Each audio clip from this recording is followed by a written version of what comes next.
ہمارے پاس جب لوگ آتے ہیں اور وہ داخل طریقت ہوتے ہیں تو ہم جو بنیادی چیزیں ان کو بتاتے ہیں تو ان میں سے ایک چیز یہ لازمی بتاتے ہیں کہ رزق پاک نہیں ہوگا تو باطن روشن نہیں ہوگا. یہ بنیادی بات ہے.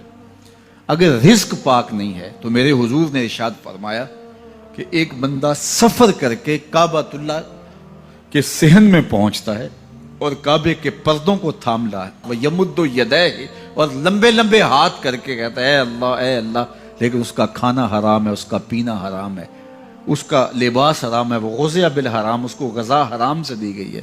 میرے حضور نے فرمایا اس کی کوئی دعا قبول نہیں ہوگی.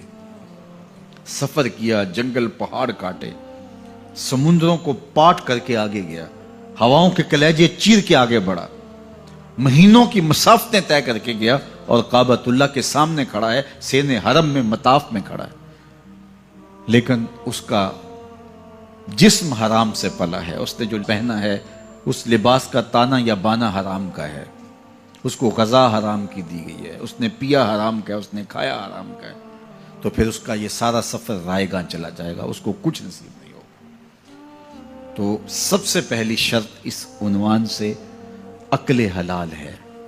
اس کے بعد پھر صدق مقال ہے کہ آپ کی زبان جھوٹ نہ بولے. جب کوئی شخص جھوٹ بولتا ہے روحانیات تو دور کی بات ہے, اللہ کے فرشتے اس سے 1 میل دور ہٹ جاتے ہیں. جب کوئی شخص جھوٹ بولتا ہے تو حدیث پاک میں آتا ہے اس کے منہ سے ایک خاص قسم کی بدبو نکلتی ہے. اس بدبو کو ہم نہیں سونگھ پاتے لیکن فرشتے سونگھ لیتے ہیں, چونکہ فرشتے انتہائی حساس مخلوق ہے اور وہ جھوٹ کی وجہ سے نکلنے والی بدبو کو سونگھتے ہیں. اللہ نے حضرت امام اعظم امام ابو حنیفہ رضی اللہ تعالیٰ عنہ کو یہ بصیرت عطا کی تھی اور یہ باطنی نظر بخشی تھی کہ جب کوئی شخص وضو کرتا تھا تو اس کے وضو کے پانی سے پہچان لیتے تھے کہ یہ کس گناہ کا مجرم ہے. جب بندہ وضو کرتا ہے تو وضو سے ہاتھوں کے گناہ جھڑتے ہیں, منہ کے گناہ جھڑتے ہیں, تو وہ وضو کے پانی سے اس بات کو محسوس کرتے تھے. اللہ نے ان کو وہ بصیرت عطا کی تھی, لیکن انہوں نے اللہ کی بارگاہ میں عرض کی مالک مجھ سے یہ چیز چھین لے, یہ چیز مجھے نہیں چاہیے. لوگوں کے بارے میں جو ہے وہ ایسا گمان پھر پیدا ہوتا ہے. تو فرشتوں کو اللہ نے وہ حساس جو ہے وہ پاکیزہ وجود دیا اور ان کی حس ایسی ہے کہ وہ بدبو جو انسان بولتا ہے اور لفظوں سے جو اثرات نکلتے ہیں وہ محسوس کرتے ہیں.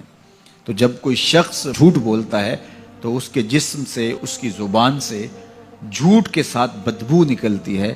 اللہ کے فرشتے 1 میل دور تک پیچھے ہٹ جاتے ہیں. تو مجھے بتائیے جو شخص جھوٹ بولتا ہو کیا اسے کوئی روحانی مرتبہ مل سکتا ہے؟ یہ سوچا بھی نہیں جا سکتا, یہ امکانات سے ہی نہیں ہے. اللہ کے محبوب علیہ السلام سے پوچھا گیا کہ حضور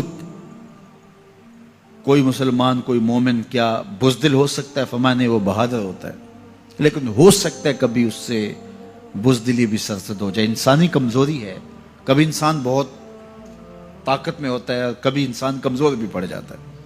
فرمایا ہو سکتا ہے کبھی اس سے ہو بھی جائے. پھر پوچھا کہ بخل کر سکتا ہے؟ فرمایا نہیں, مومن سخی ہوتا ہے لیکن ہو سکتا ہے کبھی اس سے بخل بھی ہو جائے. کبھی کبھی دولت اسے اچھی بھی لگنے لگ جاتی ہے, جس طرح فرمایا گیا کہ اولاد مبخلتن مجبنتن, یہ جو اولاد ہوتی ہے یہ بندے کو بخیل بھی بنا دیتی ہے اور بزدل بھی بنا دیتی ہے. جب اولاد نہیں ہوتی تو بندہ سخی بھی ہوتا ہے اور بندہ جو ہے وہ مشکل حالات میں بھی کود جاتا ہے, لیکن جب اولاد ہوتی ہے تو پھر مشکل حالات میں کودنے سے پہلے سوچتا ہے میرے بچے ہیں یتیم ہو جائیں گے. اس کو یہ خیال آتا ہے, پہلے ایسے مال لٹاتا ہے لیکن اولاد ہو جائے تو پھر وہ اولاد کا سوچتا ہے کہ ان کے لیے کچھ میں جمع کر لوں. تو اولاد فرمایا میرے حضور نے کہ مبخلہ و مجبنہ, یہ بخیل بھی کر دیتی ہے اور یہ کمزور اور بزدل بھی بنا دیتی ہے. تو مومن ہوتا بہادر ہے لیکن ہو سکتا ہے کبھی اس سے بزدلی بھی ہو جائے. مومن سخی ہوتا ہے لیکن کبھی ہو سکتا ہے اس سے بخل بھی ہو جائے.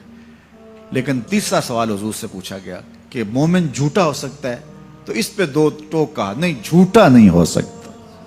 یہ نہیں ہو سکتا کہ مومن ہو اور جھوٹا ہو, وہ سچ بولنے والا ہوگا. تو عقل حلال اور صدق مقال, یہ 2 خوبیاں جو ہیں یہ اہل اللہ کا ترائے امتیاز ہے اور یہ مجھے اور آپ کو اختیار کرنی چاہیے.